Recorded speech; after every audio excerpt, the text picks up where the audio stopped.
What's up, guys? Welcome back to Deeper Dive CFB. Today we're going to recap Week 11 of college football. Obviously, the big story is LSU going into Alabama and beating the Crimson Tide 46-41. Minnesota got a big win against Penn State and kind of solidified themselves inside the top 10 of college football. But we have plenty of other stories to get to. Don't forget, guys, I always leave time markers in the description below so y'all can navigate your way easily through this video. And with that, guys, let's get right into it. Yeah, and I'll be right here in my spot with a little more cash than I already got. Tripping off you because you had your shot with my skin tan. So like I said, it was a crazy day of college football. As we enter this month of November, there's going to be some crazy games, some games with a lot of stakes. So let's get right into it. Starting with the ACC, Clemson annihilates NC State 55-10 and officially clinches the ACC Atlantic. I said on my previous show that NC State had no shot in this game, and Clemson proved my point. They led the game 28-0 after the first quarter and 42-0 at halftime.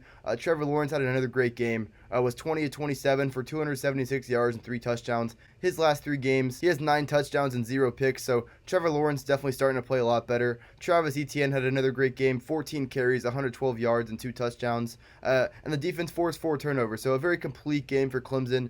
I've been the first one to say that Clemson has a terrible schedule and they've had an easy road to get here, but you have to give Clemson a lot of credit. 4 straight win of more than 40 points, and you have to remember they're 10-0 and they're getting hot at the right time. And at the end of the day, I don't care who you're playing. If you're winning that big every week, doing something right, and Clemson with another downright impressive victory. Also, with Penn State and Alabama losing this week, Clemson will probably come in at number 3 in the committee's rankings on Tuesday night. They'll have Wake Forest next week, who might be their biggest test up to this point.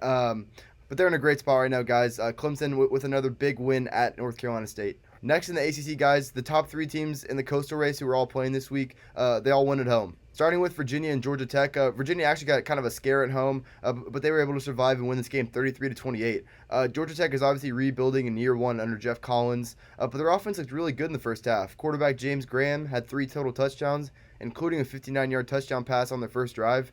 Virginia was only up 24-21 at halftime. But you have to give their defense a lot of credit, held on to that lead throughout the second half. Bryce Perkins had another good game, 24 of 35 for 258 and a touchdown. He also added over 100 yards on the ground and a touchdown on the ground as well.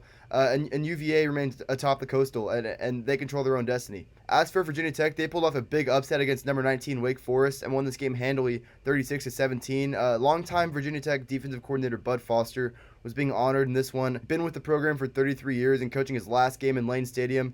He had his guys ready to play. They held Wake Forest to only 300 yards of offense, forced an interception mid-third quarter that led to a Virginia Tech touchdown and gave the Hokies the lead, and then forced another pick late in the game that led to a Hendon Hooker rushing touchdown and really put the game away. As for Hendon Hooker, didn't see him last week against Notre Dame. Honestly, the Hokies probably would have won that game if they had Hendon Hooker, because he played great this week. It was 15-23 for 242 yards, also added 69 yards on the ground and a touchdown. But as for the Hokies as a whole, big win for them. They'll still get to play Pitt and Virginia, so everything's right in front of them. Last team in the Coastal I wanted to talk about was Miami. They came out hot yesterday and they absolutely crushed Louisville 52-27. As I mentioned on my previous show, I thought this game was going to be a lot closer. I think Louisville's had a pretty good year up to this point, but Jaron Williams just played an outstanding game at quarterback for the Hurricanes. So it was 15-22 for 253 yards and 6 touchdowns. Michael Harley and D. Wiggins had 2 rushing touchdowns apiece. The running back DJ Dallas, 15 carries for 96 yards and a touchdown, so very balanced offense for them. And they had 0 turnovers opposed to Louisville's 3. This game was 35-14 at half, 52-21 after the third quarter, so credit Miami for really playing this well on senior night. Their only conference game they have left is at Duke, who got blown out by Notre Dame last night. They'll need some help for Virginia and Virginia Tech. Need both those teams to lose. With Florida International and Duke left in their schedule, they'll look to finish 8-4 in their first year under Manny Diaz. Moving on to the Big 10, guys. First story here. Minnesota pulls off the huge upset against number 4 Penn State, 31-26, and they improved to 9-0. Tanner Morgan, the Minnesota quarterback, was in complete control of this game. It was 18-20 for 339 yards and 3 touchdowns. The first touchdown of the game, the Golden Gophers took advantage of Penn State not being lined up properly on defense, and Morgan was able to find Rashad Bateman for a 66-yard touchdown down the sideline to strike first. And Bateman had a great game. Had 7 catches for 203 yards and a touchdown. Difference in this game proved to be Sean Clifford's 3 picks for Penn State. The first one actually led from that touchdown from Morgan and Bateman. The second one led to a 38-yard strike from Morgan and Tyler Johnson and put the Gophers up 21-10. Last one, Penn State was actually driving, trying to win the game. It was 31-26. They had the ball inside the red zone, but they had an offensive pass interference. They made it 3rd and 24. obvious passing situation. Clifford threw a pick. Penn State just looked off in this game. They obviously, like I said, they had the misalignment on that first touchdown.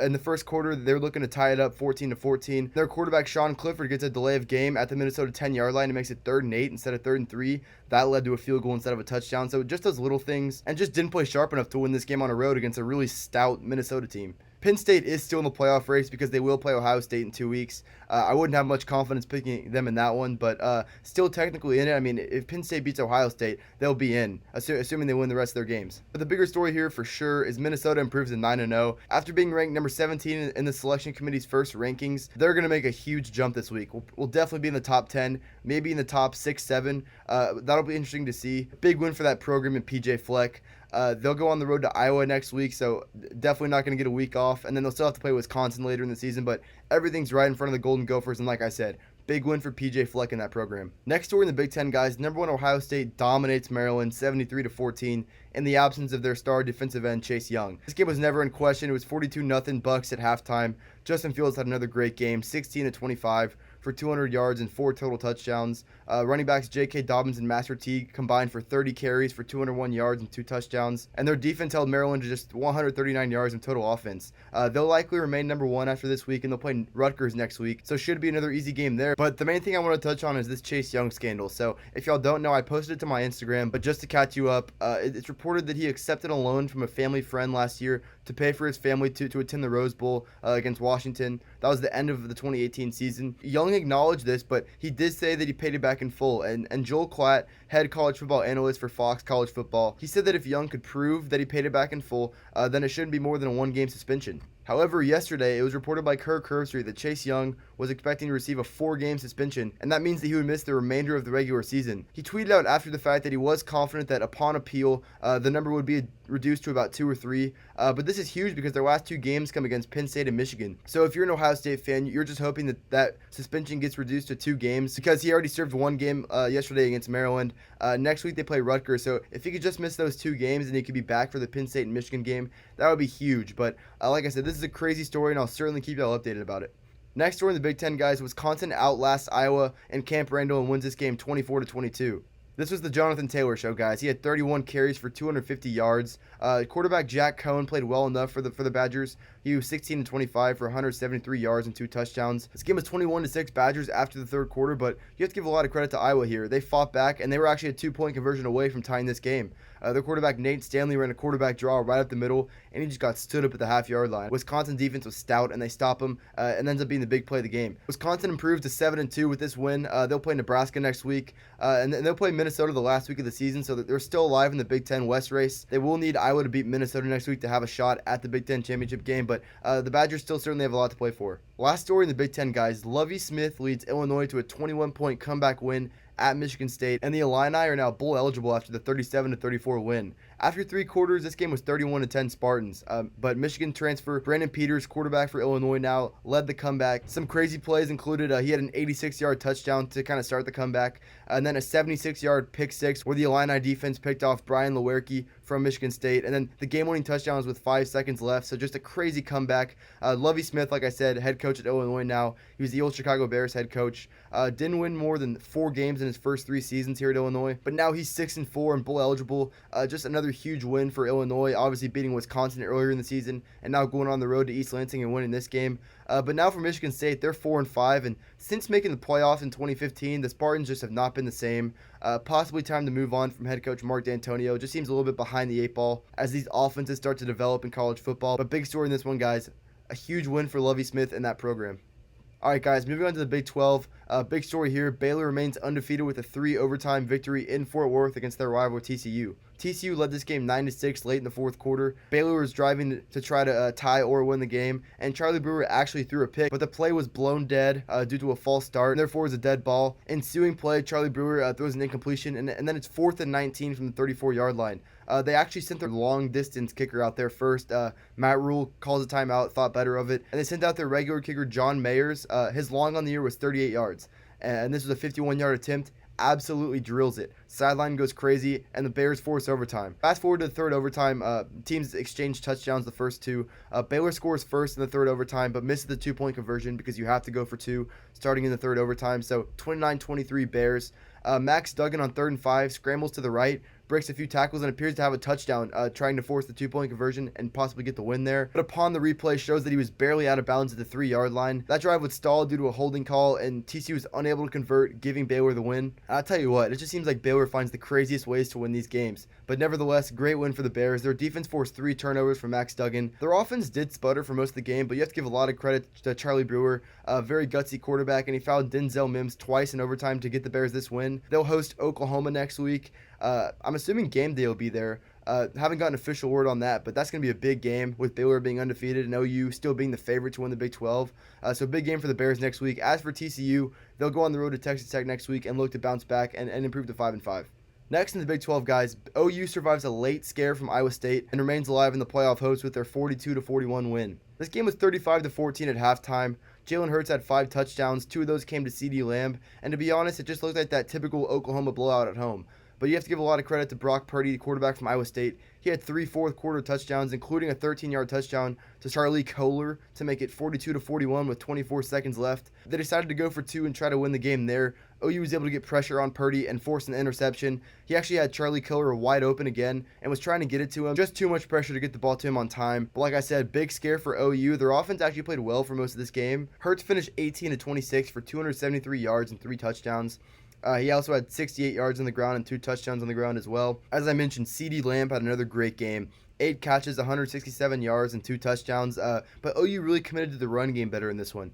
Hurts actually had 22 of those carries, but they committed to running back Kennedy Brooks big time in this one. He had 15 carries for 132 yards and a touchdown, so good job by Lincoln Riley to kind of adjust to the mistakes they made against Kansas State and get back to a more balanced attack. But actually, just like that Kansas State game, they made a series of mistakes that almost cost the Sooners. First one came after Iowa State had made it 42-28. CeeDee Lamb fumbled the ball and gave it right back to the Cyclones. Then the next one was trying to ice the game up a touchdown, trying to ice the clock out. Jalen Hurts on 3rd down was rushed out of the pocket, and instead of just throwing the ball away or just falling down in bounds, maybe force a timeout, tried to force it in there on the sideline, threw an interception, and gave Iowa State a good field position to try to tie the game. But despite all that, the Sooners did survive. Like I said, they'll go on the road to play Baylor next week. If Oklahoma plays their B game, they're going to win a lot of football games, but they're starting to really compound mistakes in a row, and it's going to cost them again if they don't be careful with it. Nevertheless, good job by the Sooners to find a way to win this game at home. Last story in the Big 12, guys. Texas uses a strong second half to take down 6-2 Kansas State at home. Being a Texas fan and just hearing the negativity that's been around this program since the TCU loss,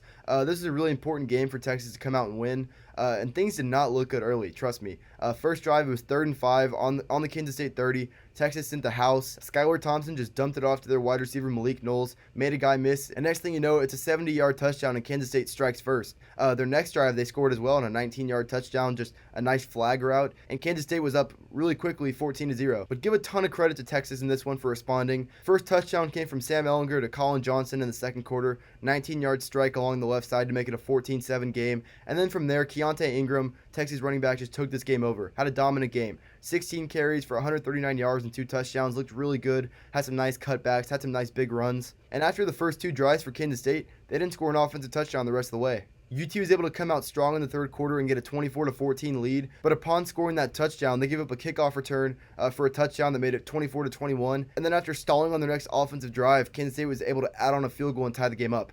Sam Ehlinger, though, has mastered the final drives of games, led a 13-play, 67-yard drive, and took 6 minutes and 45 seconds off the clock, led to an easy 26-yard field goal for Cameron Dicker as time expired, and Texas is able to survive this game 27-24. And just to get so many guys on defense back and have them respond in this way was huge for Texas, but they'll go on the road to Iowa State next week, and that's going to be a tough game. Iowa State, given OU as good of a game as they did last night, that's going to be a tough game for Texas, and hopefully for them, their defense will continue to play good because it's going to be tough. As for Kansas State, they just couldn't get the run game going, and Skylar Thompson played well early, but down the stretch just didn't make enough plays for them to win this game. They'll host West Virginia and Texas Tech these next 2 weeks, so luckily for them, they'll have a little bit of an easier road as this season closes.